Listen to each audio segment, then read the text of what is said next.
from here, let's take the feet wide, pressing the soles of the feet into the floor. Draw the knees open and out to the side. This is almost like you're doing a low squat. So think of the wall as our floor, and we're squatting really low, opening the knees. We can take the arms to the inner knees and just help the knees out to the sides gently.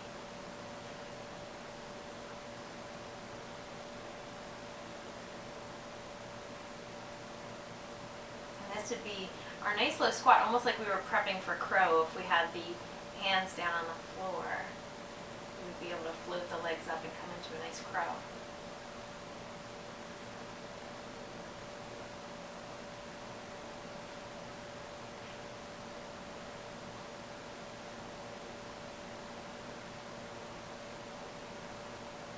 Releasing the arms, helping the legs together. Send the feet back up the wall. And let's open the legs out into a nice wide V. And holding here, keeping the feet active, keeping the ankles flexed. Just being really open, arms out to the sides. Feeling how gravity is assisting us here. Normally when we're sitting on the floor, gravity is helping us a little bit to come into our forward bend. But we have to fight against it to keep our back straight, to keep that length through our spine. Here with our supine version, we get this nice assistance to open, to get that stretch down the inner thighs, and we have help from the floor to keep that perfect alignment in the lower back. Keep that length all the way up the spine and the neck.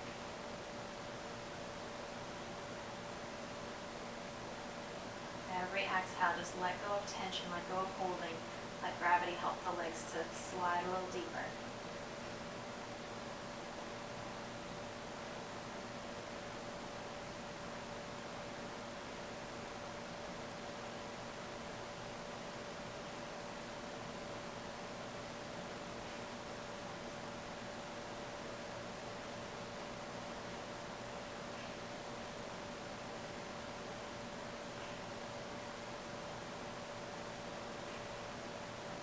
Exhale, let's draw the legs together.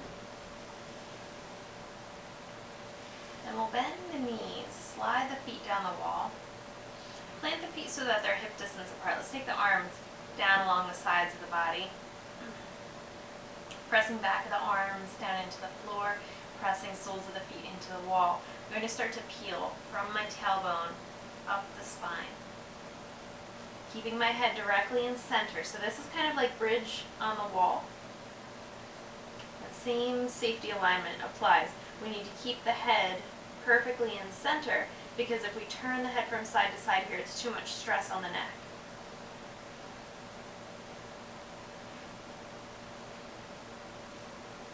Holding at the top for a breath. Exhale, slowly roll down. Feel that articulation through the spine. Sometimes you'll get a little crack or a crunch as things slide back into alignment, which always feels nice. Walk the feet a little farther away. And then as you inhale, peel from the tailbone, lifting, coming up one vertebrae at a time, making sure that your neck is comfortable.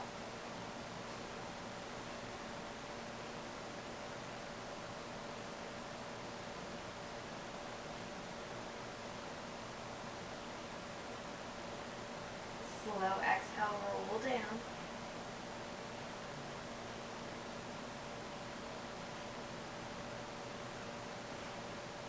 Then one more time. And walk the feet a little bit higher. Lift from the tailbone, roll up the spine.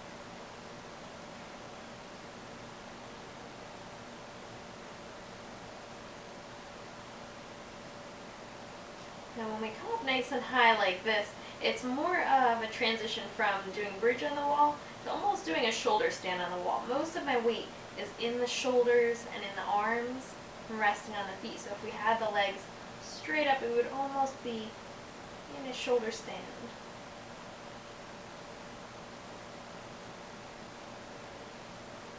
Take your slow exhale, roll down.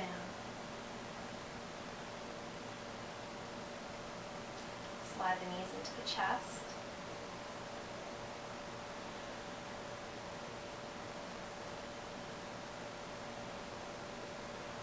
Then we'll roll over to the side. We're going to move a little bit farther away from the wall for the rest of our sequence. So slide yourself just a little bit farther back so that the knees are almost at 90 degrees, right about here. I'm going to take my right leg up, flex the ankle, draw the knee in toward the chest, roll the knee out to the side, so externally rotate. Take the ankle, cross it on top of my left thigh, and then we take our hip adjustment here. My right hand rolls the quadriceps, the top of the thigh away. My left hand threads through, it holds onto the hamstrings, draw that in, and let that push the knee out to the side. Let that allow for more hip rotation. Keep the lower back flat, ground through the left hip. Make sure you avoid that tendency to flop over to the right side. And then eventually you can release that adjustment with the hands and just hold here.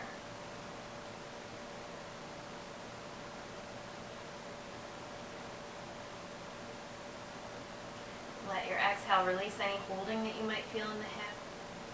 And just breathe into that area where you feel the sensation. We can either hold here, down on the back, or if you'd like, as you exhale, press the left sole of the foot into the floor, keep the hips level, and start to peel the spine up. As the hips lift, keep the knee rolling out to the side. Slowly exhale, roll yourself down.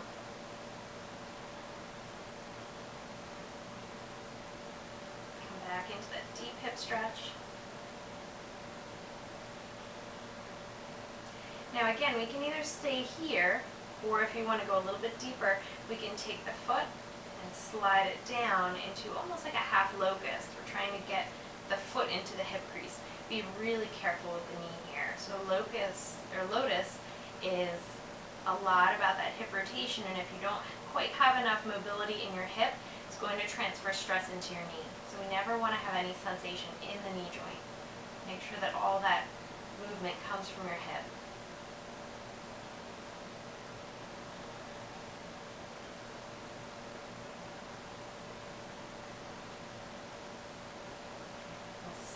Untwist that leg, bringing that foot back onto the wall, and another side, left knee comes in. We're going to roll the knee out to the side, take that ankle onto the opposite thigh, and then adjust the hip. Reach the right hand through, draw the hamstrings toward you, left hand rolls the quadriceps away.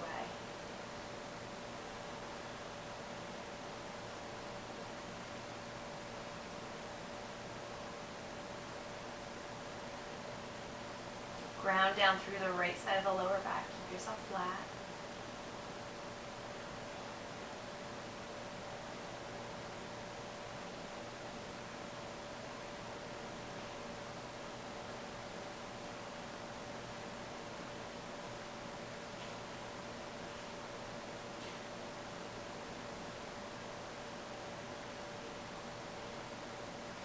Releasing the hands.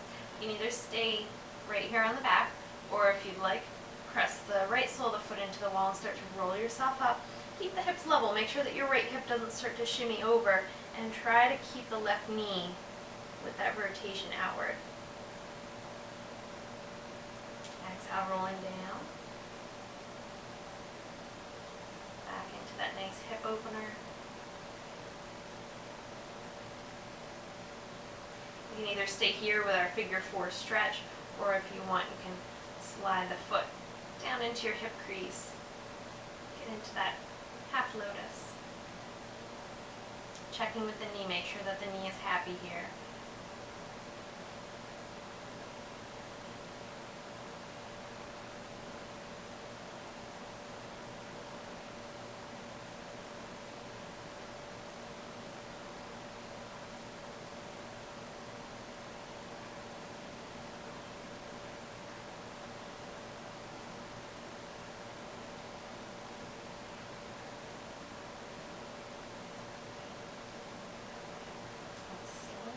Open that leg.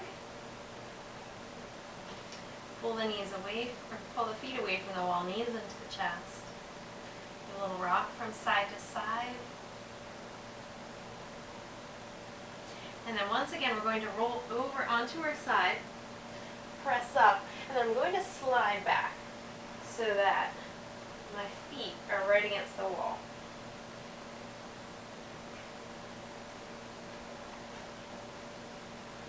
And then you might not be able to see my head, but that's okay. Take the arms up over your head and just hold here, reaching fingertips for the opposite wall, pressing soles of the feet into this wall and feeling the toes, feeling pressure between ball of the foot and the heel is even, pressure between inner and outer edges of the foot is even. Press the soles of the feet into the wall. Now let's take the right knee up into the chest, pulling the right knee nice and deep, and we'll start to roll the right knee in and out, loosening the hip. The whole time my left leg is really active, just like if I was doing this standing. Sole of the foot presses down, getting that Pada Bandha. As my right knee opens out to the side, I'm going to keep the left hip really grounded. Keep the left leg and the left side of the pelvis really firm. Inhale, take the right leg up, gently draw it toward you. So now we have really nice activation through both legs. The right sole of the foot is reaching up toward the ceiling, that nice extension up through the heel, and the left sole of the foot is pressing out. This is the kind of activation that we want to have in our legs even when we're not at the wall. Exhale, lowering the right leg down. Re-establish that connection with the soles of the feet, Pada Bandha. Draw the left knee in. Maintaining that length on the right side, maintaining that grounding through the right hip. You start to wiggle the left knee side to side. And just letting that relax the hip joint, letting it ground the head of the femur down into the hip socket.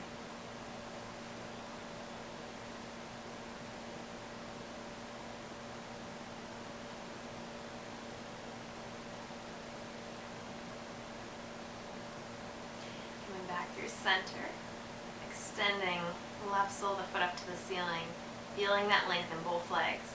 Strong reach up through the left sole of the foot, strong connection between right sole of the foot and the wall.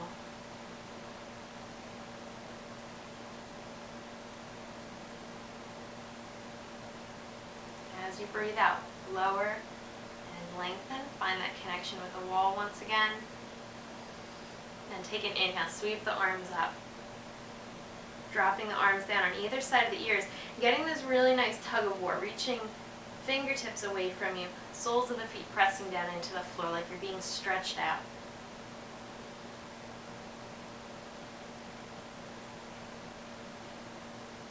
Every time you inhale, feeling like you grow an inch taller. And as you exhale, reconnect the soles of the feet with the wall.